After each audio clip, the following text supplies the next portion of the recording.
Olá, tudo bem, queridos? Estamos ao vivo. É uma alegria para mim recomeçar as lives com a segunda edição, né? Já chegamos aí a. Ah, que legal, tô vendo as pessoas entrarem, que ótimo. Queridos, então, para começar, é só mesmo para dizer da alegria da gente reiniciar as lives, né? Faz um tempinho aí que eu não fazia as lives. E, e é um início maravilhoso, em grande estilo, que eu estou brincando, com a Constança Pascolato. Enquanto a Constança entra por aí, acho que a Constança, inclusive, já entrou. Já vou convidar. Deixa eu ver. Ah, não, acho que ela tem que me pedir ainda.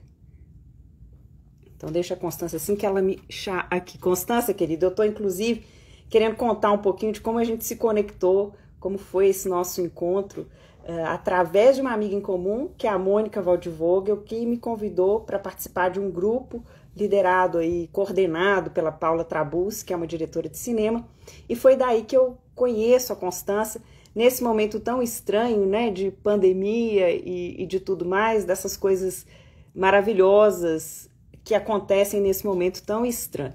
Deixa eu ver se a Constância já pediu.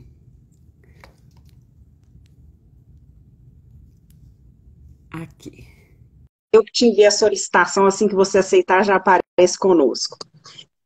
Ah, que delícia, já apareceu. Ei, querida. Oi, agora você não sabe o mais engraçado que a gente está de gêmea. Ah, você tá brincando, deixa eu ver. Yes! Tô aqui. Não, não, tô acreditando nisso. Constância. E foi tão engraçado. Quando eu fiz a arte, Constância, eu falei, gente, a gente tá parecida aqui nessa Meu arte de óculos óculos. era Não, parecido. Hoje eu mudei, porque eu disse, bom, de repente ela está com aquele óculos e eu. não, essa foi demais, sem combinar. A gente devia ter perguntado uma para outra, tirado uma foto, com que roupa Não, mas você é vai? engraçado, vai. É mais divertido assim do que se tivesse tudo certinho. Eu me. Ah, muito mais. Nós estamos inaugurando, Constância, uma nova forma, porque antes as pessoas tinham a mesma roupa na festa, né? Agora não tem festa mais, a gente tem a mesma roupa na live.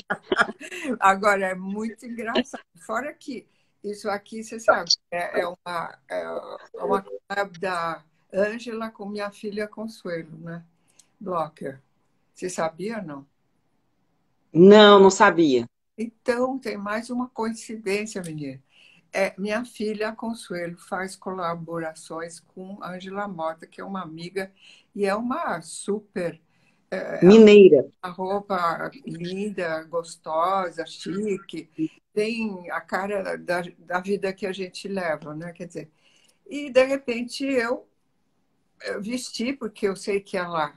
Ah, porque primeiro que é confortável e bonito e Uhum. feminino, então já que a gente está falando de mulher,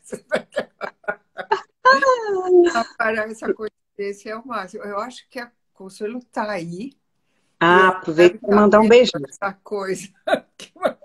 Aproveito para mandar um beijão, porque inclusive a gente fez uma live, a Consuelo me convidou para uma live, acho que justo por sua causa, né? Então, Constância, você fez essa conexão, apresentou para Consuelo o livro e ela fez esse convite, foi uma live maravilhosa.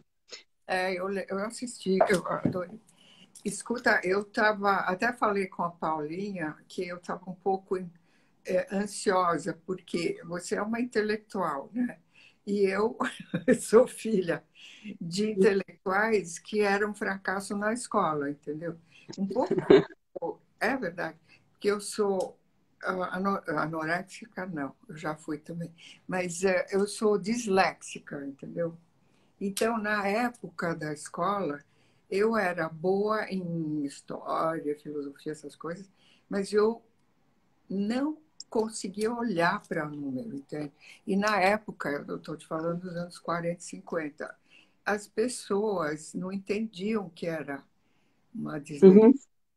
Então, eu fiquei meio que atrapalhada, eu não conseguia passar de ano com as exatas todas. E acabei não fazendo faculdade, fugi da escola, depois do ginásio, quer dizer, uma coisa assim tristinha quando você pensa que meu pai falava grego, latim, etc. E a família toda era erudita mesmo, não é? Assim, tipo escritoras e sobretudo mulheres. Uhum. Ah, que interessante. E é que eu até botei no meu livro que eu escrevi, eu não vou ficar falando muito, mas só para te dizer o quanto que eu me sinto incomodada com pessoas que têm uma cultura que, obviamente, é muito superior à minha. A minha cultura é da vida, e a sorte de ter tido gente culta a vida inteira. Eu falo 4 línguas, obviamente, gosto de ler muito, e, obviamente, como eu vivo nesta vida, uma vida extraordinária, que eu não eu vou te dizer, parece um romance também. A minha, então, é, eu tenho uma curiosidade infinita por tudo o que acontece. E talvez minha cultura vem daí. É.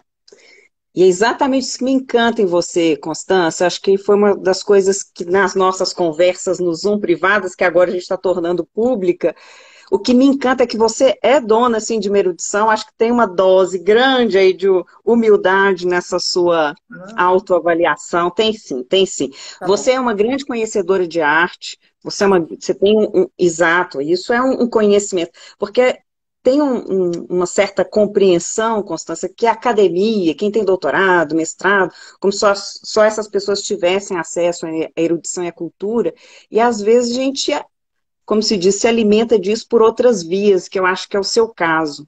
Não, Né? mas, Você é uma ó, grande Isabel, conhecedora. a questão é que eu li o teu livro e eu vi o quanto, não só você pesquisou, mas o quanto você tem profundidade nisso. É uma coisa que é diferente de tudo aquilo que a gente vê hoje, se puder.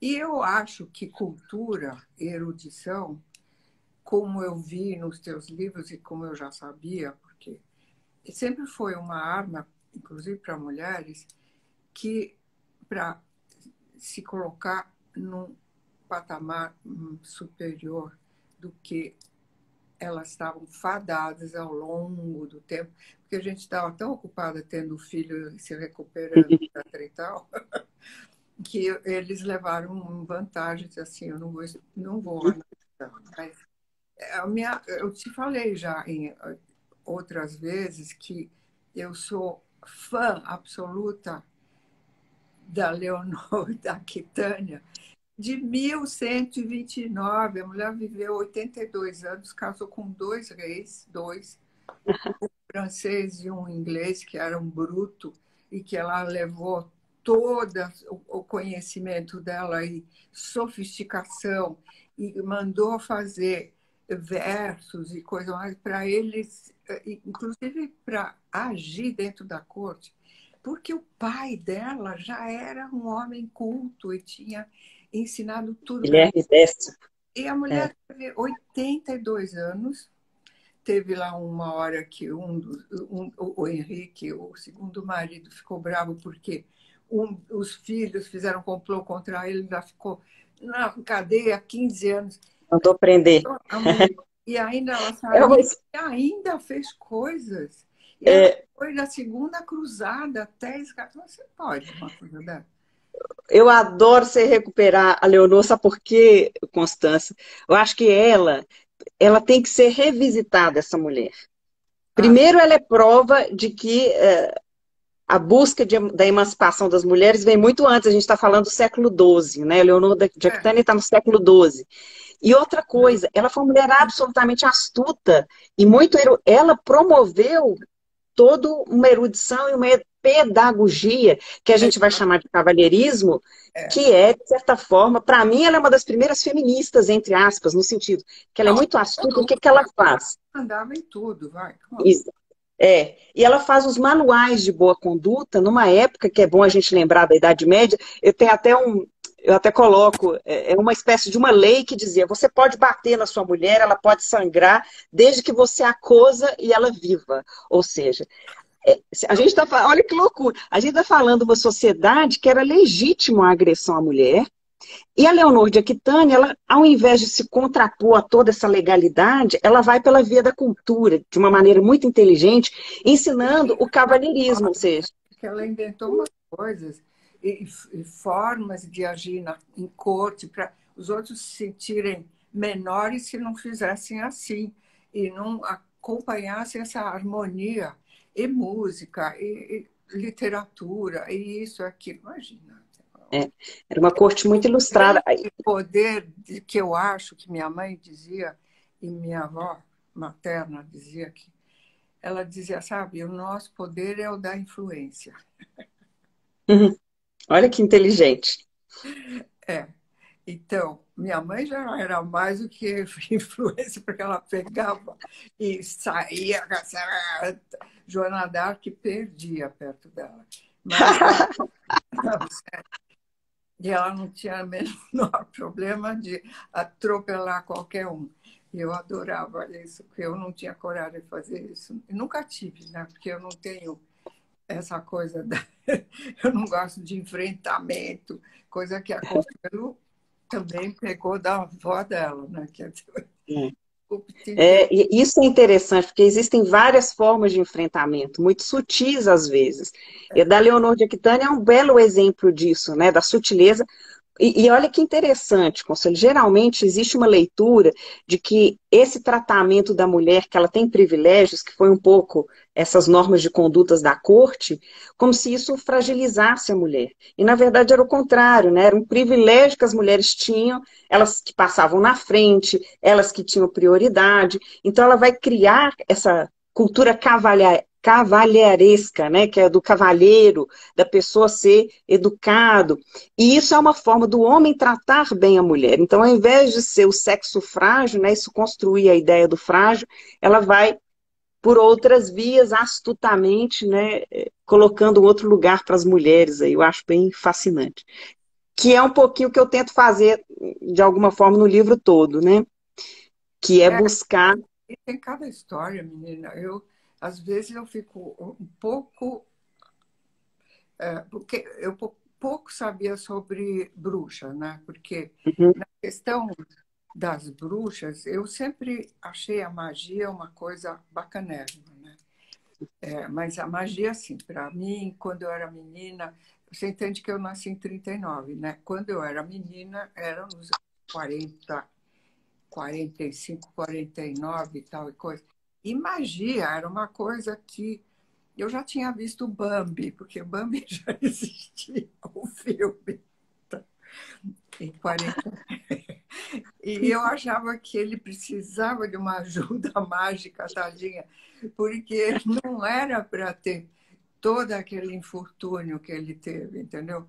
Minha tia avó, que é Maria Aparecida Pascolato, que foi ela que instituiu as bibliotecas juvenis no Vêneto e depois em toda a Itália, ela traduziu Hans Christian Andersen para que as crianças lessem, porque ele dizia, eles nunca vão aprender nada se não se divertirem. E ela escolheu Andersen por quê? Porque as histórias, as fábulas, as coisas que ele contava não acabavam sempre muito bem. E ela dizia, é bom que eles saibam que a vida é assim. Não uhum, acaba tudo muito bem, entende? Já tinha uma questão educativa importantíssima, quer dizer, e as mágicas evitariam eventualmente. Mas eu vi que magia e bruxaria era confundida. E também você tem que uhum. estar no contexto. A gente está falando da Idade Média, obscurantismo absoluto. Eu fico pensando, os romanos foram muito mais civilizados, entende? Não, sério, 1000 anos antes. Eu tinha a higiene, para começar, Uhum, estética, para o uhum, povo todo. Eles tinham banhos públicos, não era só para a elite. Claro que a elite, como sempre, tinha vantagens, né? Mas, enfim, para mim, o obscurantismo, eu posso entender que as coitadas inventassem. Bom, e precisavam ser curandeiras, coitadas, porque todo mundo ficava doente, ninguém sabia o que fazer e davam um remédio. exatamente. Nessa época a medicina era muito limitada, né? Baseava-se em astrologia, em conhecimentos assim, e geralmente eram os homens, os médicos da aristocracia. E essas mulheres vão funcionar como as médicas dos pobres. São as primeiras, porque o que são as bruxas, né? Muito interessante quando eu comecei a a reconstruir, a fazer essa sociogênese da imagem da bruxa, você vai perceber que a origem dela é rural, são as parteiras, as benzedeiras, que até hoje existem nas zonas rurais. O Ocidente inteiro era rural. Gente, Exatamente, é. eu sou italiana, eu sei. A Itália não foi país só no final do 19. Por quê? Porque eram feudos. Feudos que se implantaram fortemente durante todo o Renascimento e depois, cada um Hum? brigando com o outro, não tinha rei. Eles são todos senhores feudais, tinha príncipe, conde, rei não tinha uma unidade, entende? Só no Claro, final. era bem descentralizado, né, Constância? Então, e a questão rural, eu vivi isso, porque a Toscana é basicamente rural. Meu avô, durante a guerra, ela nos acolheu nas fazendas que ele tinha, uma maravilhosa perto de Siena, onde eu nasci, porque era menos perigoso para os bombardeios e tal coisa. Mas eu tenho noção absoluta que você vê os livros daquela moça que eu esqueço o nome sempre, que faz um sucesso danado, de Nápoles e tal. Você via, era rural com um centro de miseráveis absolutos, você sabe. Uhum, A gente uhum. viveu miséria até os anos 60, quando teve a renovação italiana com as indústrias familiares que cresceram e virou coisa. Quer dizer, bom, essa eu estou fugindo da história. Do que eu... Não, é a mesma história, Constância, né? Eu acho que as bruxas, elas são fascinantes por isso, porque, na verdade, é uma tentativa de diabolizar essas mulheres que vivem nessas zonas rurais e que, de alguma forma, tentam lutar contra essa escassez que você está dizendo, né? E lutar com as armas que elas tinham, que eram com ervas, né? Com a observação da natureza, inclusive. São elas as primeiras a descobrir que o antídoto utilizado em pequenas doses era o veneno utilizado em pequenas doses era o antídoto, né? Então, ou seja, era dessa observação que vai nascer essas mulheres e elas vão incomodar a Igreja Católica. Então, essa perseguição. Mas a Igreja Católica foi terrível, com todo o respeito para quem é católico, religioso, etc. Mas você vê o quanto o poder temporal da Igreja foi predominante em toda essa era. Quer dizer, Uhum, e até o final do século XVIII, vai. Que eu fui uhum, uma vez para Roma, eu fiquei impressionado com a quantidade de a riqueza toda. E eu estou vendo os Borgias agora aqui, sabe, o seriado e tal, e a gente vê uhum. quanto aquilo, bom, outro capítulo. Mas efetivamente teu livro, teus livros, né, que você me mandou da primeira leva e tal, eu fiquei fascinada porque tinha um monte de coisa que eu não tinha noção. E Tipo o quê, Constância? Alguma coisa assim? O que eu que até te. anotei, sabia? Ah, é porque eu tinha que fazer lição de casa, eu estava nervosa. Eu te pus para fazer lição de casa. Foi tão engraçado. Uma hora eu mandei um WhatsApp para a Constância, ela falou: estou estudando aqui. Eu falei: então tá bom, não vou te incomodar. Não, eu tinha que anotar o que eu não sabia, olha, não sabia um monte de coisa, mas que eu achava mais interessante, né? E eu anotei porque você me pergunta no final sobre bruxas, o como que o Brasil encarou isso, né? Então eu me lembrei de duas coisas fenomenais que a primeira, que nos anos 50 eu tinha visto o filme Como Era Gostoso o Meu Francês. Uhum, francês. Tá tudo anotado. Onde que eu enfiei? Ah, tá.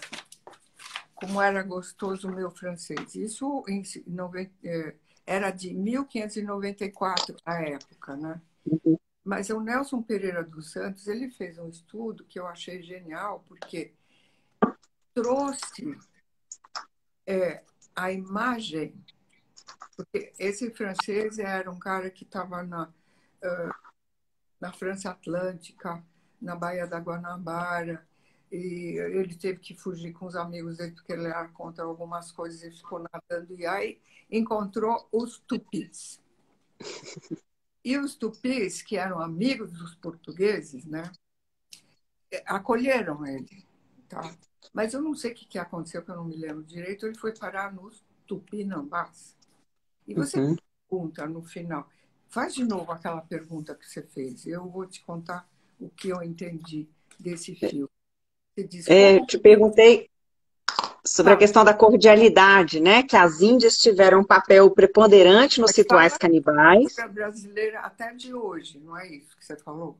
Isso, que aí, porque o que que eu faço? Na conclusão, eu tento mostrar, tento entender como que esses rituais canibais, que eles aconteciam da seguinte maneira, até para as pessoas aí se situarem um pouquinho. É Eu isso. vou, porque é importante, porque muita gente, inclusive, Constância, às vezes nem sabe que houve de fato canibalismo no Brasil, né? Mas Então, é normal para eles, coitados. Sabe?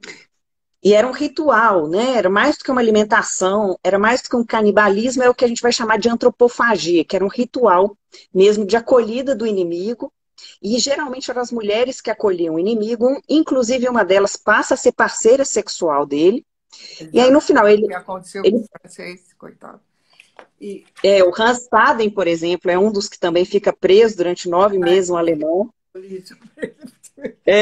E Essa- ele depois consegue fugir e faz as xilogravuras, mostrando o protagonismo das mulheres nos rituais, que elas acolhiam, tinham relações sexuais, matavam e comiam, né? Aquele Então, mas prisioneiro no final. eu entendi, lendo e também eu vendo o filme, foi que eu acho que era bacana isso, que eram os tupinambás que depois pegaram ele, a mulher do Isso, chefe que namorou os com tupinambás.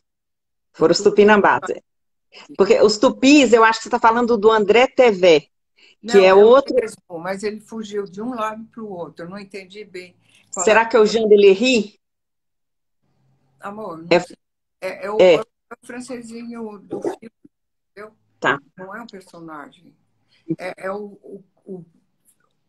personagem que o Nelson Pereira dos Santos inventou para a história, contando que ele fez um paralelo com o momento histórico que ele estava vivendo, que era o período militar, etc. Então, não vamos entrar nessa história. Mas, Ele se baseia, esse filme, o Como Era Gostoso Meu Francês, ele se baseia na história do Rastaden mesmo, então, desse alemão. eu não sei porque ele fala que ele era sapateiro, ou eu estou louca. Não, ele não era. Na verdade, ele era arcabuzeiro. Ah, O, acabou, está certo, é, dos para dar uns. isso. Então, mas o que eu achei legal é que a cultura indígena precisa devorar o inimigo para adquirir os seus poderes. Aí fez todo sentido. Esse cara sabe das coisas, vamos comer para ver se a gente aprende, entendeu? Até Que foi é, exatamente, vamos nos apropriar das qualidades do inimigo, né? exatamente. E depois eu fiquei pensando, porque você sabe que minha filha Alessandra, que escreveu O Fio da Trama, aliás, faz um sucesso danado até hoje, graças a Deus, ela é casada com o Carlos Warschawski, que era o primeiro arquiteto modernista aqui em São Paulo. E eles fizeram parte daquele grupo do Oswald de Andrade, Tarsílio do Amaral e tal. E o Oswald, ele escreveu o Manifesto Antropofágico, Antropofágico. Isso. Justamente, ele pegou essa história, tanto que ela pintou aquele famoso quadro, que é o como é? Abapuru. Inclusive, minha xicrinha é do quadro. Exatamente. Então, a Bacuru, para mim, fez um sentido assim, entendeu? Que eu me lembrei do filme, lendo o teu livro, entendendo as coisas, quer dizer, entendendo médio, né? Você sabe o quê? Então, nesse manifesto, ele dizia para o europeu civilizado, eu estou falando para hoje, que não é bem assim, que já mudou, mas enfim, para o europeu civilizado, os americanos, ou seja, os sul-americanos e até o americano do norte, né, selvagens, são selvagens para eles. Era, inclusive, isso estou falando em 28, quando, imagina, Paris era o topo do mundo e tal, coisa, aquela coisa. E o americano era selvagem, inferior na cultura e canibal. Então, na visão positiva de Oswald, a nossa índole canibal permitiu, na esfera da cultura, a assimilação crítica das ideias de modelo europeu. Eu fiquei feliz. Porque eu entendi. Claro, é um país novo. O que você vai querer? Então, Ele se apropria, né? É a metáfora do canibalismo, né? Eu vou me apropriar daquilo que vem de fora, misturar com o que a gente tem aqui e forjar uma outra coisa, né? Que era um pouco a ideia do Oswald, né? Da Tarsila, da arte. Inclusive, ela encontra um caminho muito original, mas que não quer dizer que ela negou a tradição, né? É uma apropriação da tradição a partir de um olhar muito singular, muito nacional. O país todo sem cultura, ele vai ver coisas e vai se apropriando e vai fazendo o seu. E tem tudo a ver, entende? É isso que eu acho maravilhoso. Que é uma coisa humanista, na verdade, também. E não é tão racional, entende? Como eu pretendi ser durante a minha vida toda, que não funciona, né? Não funciona. Isso que é bonito. Olha que interessante você tocou, Constância, porque eu acho que o que as tupinambás vão trazer é essa selvageria que não pode ser civilizada, porque é um pouco o que acontece com a iconografia das índias tupinambás canibais, que elas vão funcionar como antagonistas de uma sociedade europeia que estava tentando criar a ideia dos bons modos, que é a ideia da corte, do autocontrole do corpo. E aí você vê o avesso disso, porque a descoberta do novo mundo era como se a gente descobrisse um outro planeta com vida, né? Então era uma coisa impressionante, impactante. O Montaigne tem uma frase maravilhosa, ele fala, eu acho que a gente tem olhos menores do que a nossa curiosidade, né? É ótimo, a nossa imaginação. Então, assim, a vontade de conhecer esse novo mundo, que inclusive eles achavam que tinha encontrado o paraíso, Adão e Eva, nus, porque eles achavam que podia ser um território geográfico que existisse. Então, quando se encontra o novo mundo, a primeira impressão, inclusive, eu trabalho com algumas imagens do Dürer, do Albrecht Dürer, que ele vai pintar os índios brasileiros como Adão e Eva. A única indicação é o papagaio, né? Que é a única terra onde havia o papagaio era aqui. Então, olha que interessante. E aí, Diga, Constância. Não, depois eu vou falar outra coisa.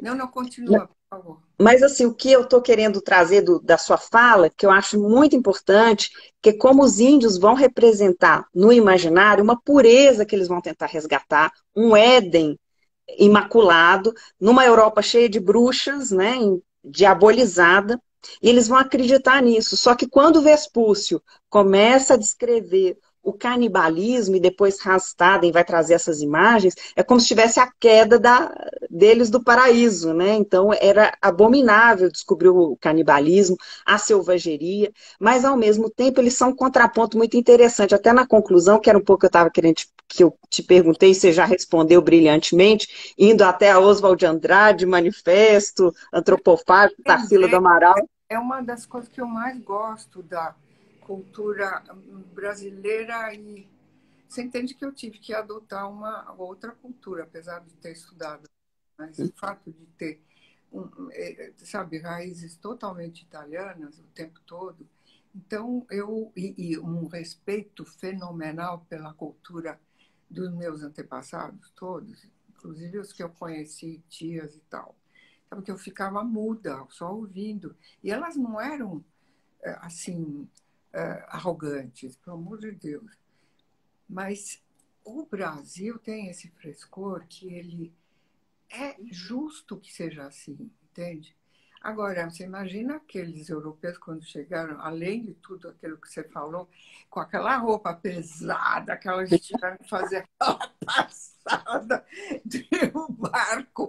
Eu não sei como eles conseguiam naquele barquinho horroroso, com aquela comida porcaria, aquela roupa pesada.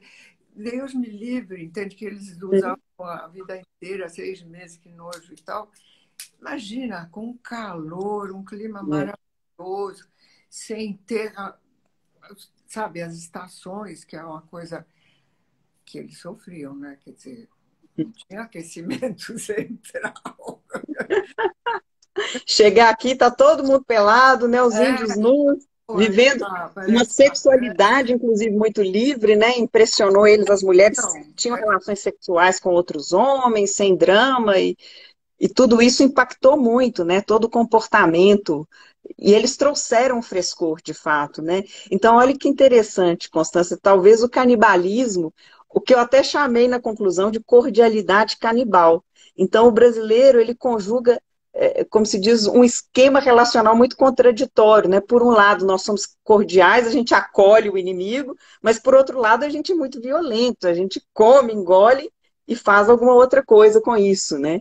Então, é essa contradição que eu acho interessante também. eu acho friendly e eles assimilam e cada vez mais estão as pessoas que têm, né, noção e tal, elas estão assimilando de um jeito legal. Eu acho que, inclusive, é uma certa modéstia que eu gosto, sabe? Sem essa prepotência, que eu gosto de intelectuais aqui, mais jovens e tal, eles têm essa leveza que eu acho tão mais legal, entende? É, Porque eles sabem que nada permanece igual, não adianta. As coisas vão mudando com uma rapidez incrível. E outra coisa que eu fiquei um pouco preocupada, porque eu não sabia nada, era a da Maria, uhum, da Manoel. Quer dizer, eu sempre encarei a Maria como minha Nossa Senhora, sei lá. E eu adoro as Nossas Senhoras italianas todas, porque eu vou e fico dias dentro dos museus. Imagina quantas Madonas que eu vejo por estação. É de fazer indigestão de Madonna, né? Quer dizer, e E eu, o que que te chamou a atenção, Constância? O que que você não sabia? o que eu achei legal, que você estudou e revelou nesse livro, que, aliás, as capas são maravilhosas, né? É tudo, Esse né? é, esse é o livro 2, é. É o livro dois. Mas todas são, né? Quer dizer, porque é o personagem e aquilo que ela manifesta, emana, né? Quer dizer, então, o que eu vi e que fiquei impressionada, que eu li, que eu não sei se a gente vai ter tempo, mas é que de virgem a carnal passou com o tempo. Então, isso para mim é uma revelação, entende? Uhum. Que a Maria tem mil formas e tem um equilíbrio delicado entre o natural e o sobrenatural. Isso é fabuloso se você pensa um pouco, né? Quer dizer, e isso para mim foi uma revelação. Que eu que sou íntima, acho que sou íntima com a imagem de Maria de todos os jeitos, entende? Os jeitos mais fabulosos, melhores pintores que eu acho do mundo na época que retratava. Portanto, a gente está entendendo que comunicação, né, é o fio condutor de tudo isso, na verdade, porque começa com Uhum. as lendas e os livros sendo como é, ilustrados, como é que chama a ilustração? As iluminuras. Iluminuras e ilustrações, eu digo. Uhum. Portanto, a comunicação. E quando, depois, na época de. Quando teve o Renascimento, que eu conheço mais porque eu vi, e que, na verdade, os artistas, no começo, estavam ligadíssimos à promoção da imagem da igreja, além de todos os poderosos. Portanto, só tinha retrato e quadros absolutamente de cunho religioso. Porque, como eu vi nos museus lá em Firenze, que eu vou toda vez que eu vou lá, realmente é uma questão de colocar a imagem, é como um marketing para o público. Uhum. É o marketing do poder de imagem da religião, que era aquilo que confortava as pessoas nessa época, depois da Idade Média obscurantista horrorosa, que que tinha Inquisição e tudo mais, que continuou durante um tempo. Uhum. Por exemplo, Florença com os Médicis, eles davam um jeito de esconder os cientistas e as coisas que a igreja perseguia, porque sabia que precisava respeitar a inteligência, a cultura, a ciência, coisa que a igreja não estava permitindo nessa época, que eu achei. E isso eu entendi super bem, né? Quer dizer, Uhum. aí a gente chega em Veneza, que eu adorei essa história que você colocou, depois da Virgem, a Maria Madalena. A Uhum. Maria Madalena, que eu não tenho muita intimidade, mas me disseram uma época que era casada com Jesus Cristo, para mim, tudo bem, mas ela representava o quê? A pecadora, não é isso? A Uhum. pecadora redimida, é isso? Arrependida, né? Ela se santifica por um caminho diferente, né? Do pecado para a santificação. Que também é uma manipulação da igreja, né? Com todo respeito. Exatamente. No período da reforma, da contra-reforma, né? Em que a própria igreja estava maculada, né? Por escândalos, tinha que encontrar um outro caminho. Então as imagens vão caminhando junto com os arranjos sociais, e aí nesse caso é bem emblemático ali o lugar da chegada dela. Então, e Veneza, você sabe que é a terra do meu pai. Então, a gente tem todo um passado, enfim, que ele me contava muito sobre justamente as cortigiane, que são as, como é que é? Cortesã. As Cortesãs. cortesãs. Então, e você falou da Verônica Franco, porque ela efetivamente era uma das mais poderosas. Mas o mais divertido que ele tinha me falado, eu fui procurar, existia, porque assim, Veneza começou quando? Peraí. É uma coisa entre francos e bizantinos, né? O século V, Veneza começou, mas no século XIII é que realmente já era poderoso, porque era um caminho entre o Ocidente Próximo, não, Oriente Próximo, Oriente Médio e Uhum. todo o caminho da seda, todos os, sabe? Era realmente um poder. E eles não tinham reis. A nobreza tinha os patrizi, que é uma coisa bem italiana, por causa, sempre por causa dos feudos, o feudal. E aí eles tinham como é que chamava? Eu esqueci de falar dos deuses, eu sou íntima deles, e os nobres do século XIII, que eles instituíram, em vez de um rei, os doges, que tinham uma responsabilidade administrativa e de imagem, tá? Então, meu pai me falava muito disso. E essas moças da qual Verônica Franco fazia parte eram as moças que, porque tem assim, cortigiana, eram estabelecidas assim, cortigiana honesta, Uhum. cortigiana de lume. De lume são aquelas que ficam na rua, tadinhas, as pobres, tiazinhas.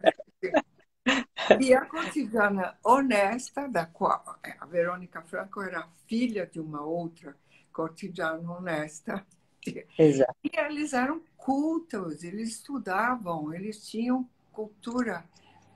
Quer dizer, ela fazia poesia, livros de poesia e tal. Ela publicou 2 livros, né? Sabia receber, sabia se comportar, se vestia de um jeito maravilhoso. Depois teve uma decadência ali que a Inquisição também ficou perseguindo e tal. Mas o que eu mais achei legal é que você imagina que em Veneza existia o catálogo delle principali, do catálogo das mais honorate cortigiane de Veneza, com endereço. E eles E com distribuíam. as características que elas faziam, Constância, ainda tinha Aí, isso. Quais eram as habilidades de cada uma delas? quer dizer, a habilidade principal. E distribuíam pelos nobres e os senhores ali que que tinham a mulher como... Em geral, eles casavam para ter mais terra, mais poder, mais isso, mais aquilo. E tinham filhos, portanto, era mãe dos filhos dele. Portanto, a coisa legal e coisa. E para a vida, como é que se diz isso? A vida mais social e de prazer, eles iam para essas cotidianos que não só sabiam receber e faziam música, isso e aquelas especialidades todas que você contou, que eu não sei, porque eu não me aprofundei. Mas, entende? Então, era uma maneira delas adquirirem um poder super extra, né? A Curricular. ponto, Constância, de eu chegar a considerar que elas foram as primeiras a entrar na modernidade, no sentido de serem as primeiras pessoas a terem ascensão social, porque até então as castas eram muito rígidas, né? Você não tinha ascensão, você nascia em um lugar, você morria nele, se era nobre, morria nobre, né? Se você nascia fora da nobreza, né? Você morreria ali, não teria essa capacidade de mudar de posição social. E elas são as primeiras, inclusive as primeiras a serem retratadas, mulheres não nobres, mulheres comuns, a serem retratadas pelos grandes pintores, o Tintoretto, o Paulo Veronese, né? Então isso eu acho muito emblemático, porque elas justo são as mais marginais das marginais, e ao mesmo tempo é a própria marginalidade que as concede essa liberdade e essa ascensão. Então, como é que a história também é cheia de reveses estranhos, assim, né? Fora do imprevistos.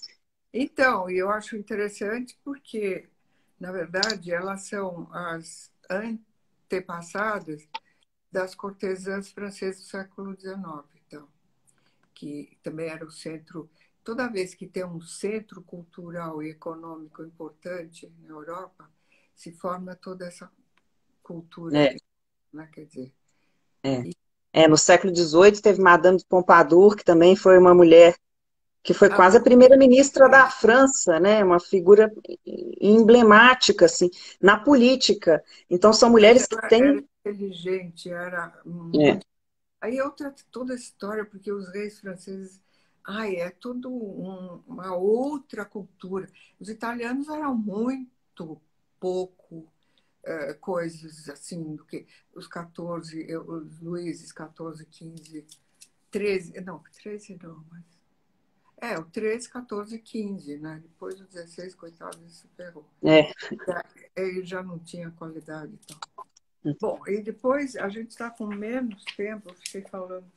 Agora a gente tinha que começar a falar do nosso livro 3, que eu acho que também ele é bem interessante te escutar, Constância, que é o livro das stars de Hollywood, né? Que já é o século XIX, né? Século XX, na verdade, final XIX e XX. O 20, porque o 19 eu não sei direito, porque eu sei que Hollywood foi 1887, fundado era um cara que tinha, o Wilcox, que tinha um monte de dinheiro, e ele tinha uma empresa de terrenos e tal. E a mulher dele, que era super religiosa, queria botar uma igreja lá e chamou de Hollywood, tá? E, na verdade, depois sem querer, gente que estava filmando em outro lugar foram parar lá e viram que o clima era ótimo e tinha espaços enormes, sem ter gente nenhuma, porque tem os desertos, aquela coisa, a Califórnia. E aí, eu estou passando, em 1907, foi o primeiro filme. Em 14 foi a Paramount para lá. Uhum. E aí eu acho importante o seguinte, mais uma vez, comunicação. Em 14, a gente, na Europa, estava na Primeira Guerra, que foi um massacre de homens, tá? E as mulheres começaram a ter que trabalhar e a se enfim, tentarem. E com o final da guerra, perto do 20, foi a época das primeiras melindrosas, que eram as pessoas que as mulheres saíam para dançar em público sozinhas, fumavam, tinham aquela roupa totalmente livre de espartilho e tal, que é uma coisa muito definida e clara, foi uma liberação assim fantástica de inclusive De estética. comportamento, estética, né? Até os cabelos curtos, né? Que sempre significaram, de alguma forma, punição na Idade Média para as bruxas, depois as espiãs nas guerras, e depois elas usam isso como uma forma de liberdade, né? É bem interessante. É um trabalhão, né? A vida toda, esses cabelos elaborados e compridos, que os homens até hoje acham ótimo e tal. Entendeu? Mas, na verdade, para mim, começou ali a questão da.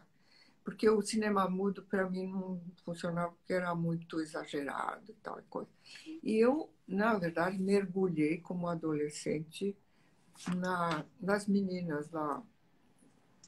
Nas meninas, na Ava Gardner, porque eu me achava parecida com ela na época. E onde que eu pus? E tinha a Ava Gardner, que eu achava legal, e você escreveu super sobre vários gêneros de estrelas que representavam. Mas você entende que o mundo estava em tamanha catástrofe que os americanos, inclusive eram Metro-Goldwyn-Mayer e o Paramount, eles entenderam que eles iam faturar, mais uma vez, com a imagem glamurosa de um estilo de vida completamente independente daquela miséria e recomposição da Europa, tá? Que estava se reestruturando aos trancos e barrancos. Depois, em 1939, recomeçou tudo de novo. Tá? Então, Hollywood foi a sede da divulgação do glamour feminino para o resto do mundo, sabe? É um Então, contraponto, né, para a vida mesmo, né? Pra... tá? E você, nesse livro, descreve cada uma delas como personalidades, né? Quer dizer, de cada uma dos temperamentos de mulher, vai. Que coisa, vários, né? Em algumas épocas e tudo mais. Elas não eram tão independentes quanto elas pareciam ser, porque elas eram produto dos estúdios. Elas faziam exatamente tudo o que o estúdio desejava delas. É, Depois é que, por exemplo, a Wagner, para mim, eu adorava porque ela fugia do estúdio, ela se embebedava, se estrupiava toda, fazia coisas que não devia fazer o tempo todo, pelo menos naquela época. Imagina, eu lia uma revista que se chamava Cinema, sei lá, uma coisa é, que contava tudo, porque a gente não tinha nem televisão nem nada. Então, era rádio e essa revista. Que eu sabia que ela andava com.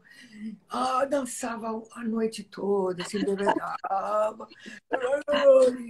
E o Frank Sinatra gostava dela, nunca esqueceu. Um drama, né? Quer dizer, e as minhas musas foram ela, que era uma maluca libertária, e não só por causa da Pandora que você descreveu, porque isso é muito mais complexo e mais cultural.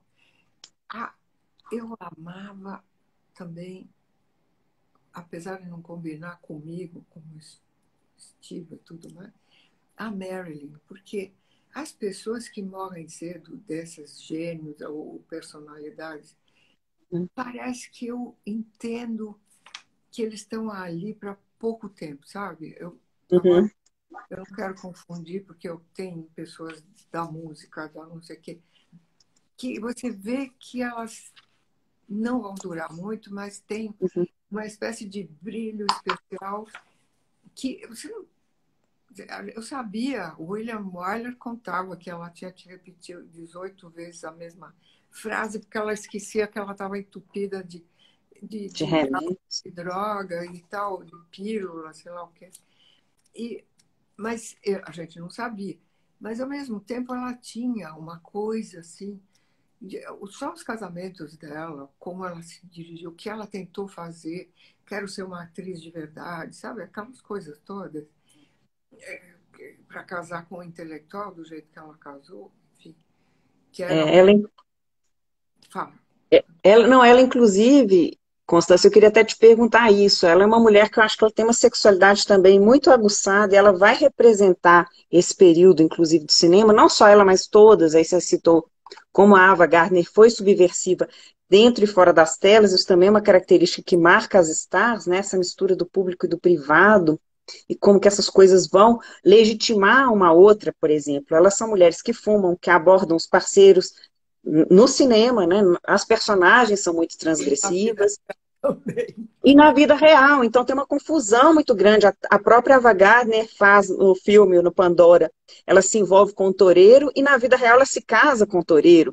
Então há toda uma confusão mesmo da ficção e da realidade.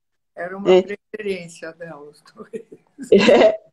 E a isso eu queria te perguntar, porque há um choque geracional, e inclusive elas propõem um modelo de comportamento que não estava ainda muito estabelecido, né? Por mais que ainda a gente tenha tido aquela janela dos anos 20, eu acho que não estava estabelecido uma série de comportamentos absolutamente transgressivos que eu acho que as stars inauguram e legitimam para as mulheres uma margem de manobra, né? Até mesmo o divórcio.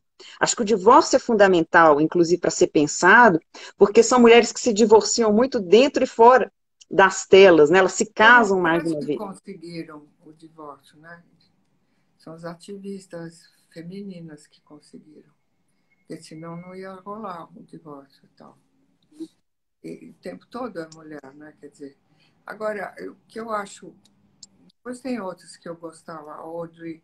A Jane Fonda, mais ou menos, porque ela toda vez tem uma bandeira, sabe? Aquela, não que eu não goste dela, até citei no meu livro último, porque eu acho que ela sempre tem um discurso bacana e tal.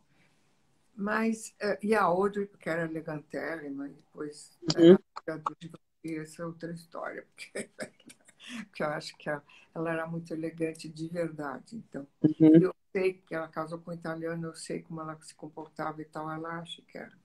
Ela Bom, tinha uma origem mesmo, né, assim, é, nobre, e é interessante como que os filmes também, isso é uma das coisas que até me chamou muita atenção na hora que eu fui fazer pesquisa, né, eu analisei 19 stars, e fui percebendo, por exemplo, a Audrey Hepburn é um exemplo claríssimo, assim, como ela repete a mesma personagem em diversos filmes, muda o roteiro, muda, mas ela continua sendo aquela figura que vai se formar em Paris, né, que vai simular uma classe que ela não tem, através da aquisição de bons modos, da linguagem correta.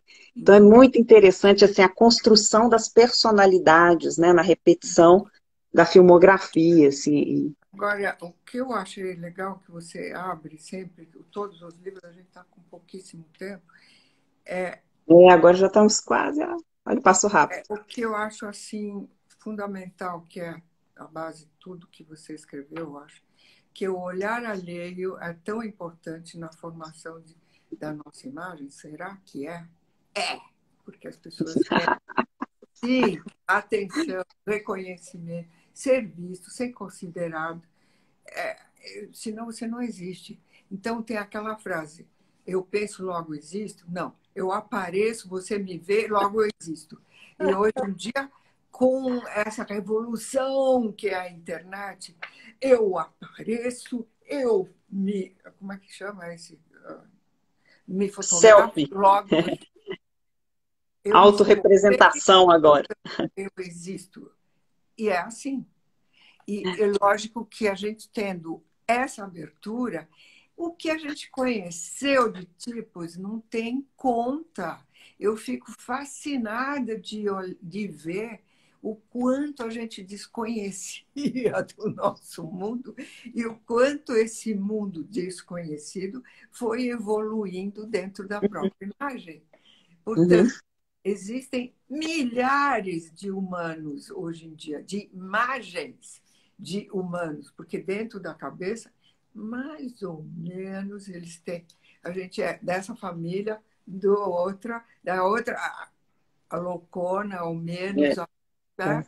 Porém, a necessidade de aparecer. é. Não ser anônimo. Eu nunca tinha entendido isso, porque eu sempre fui uma pessoa que teve um espaço na mídia, mesmo não querendo, entendeu? Não querendo, não tinha noção.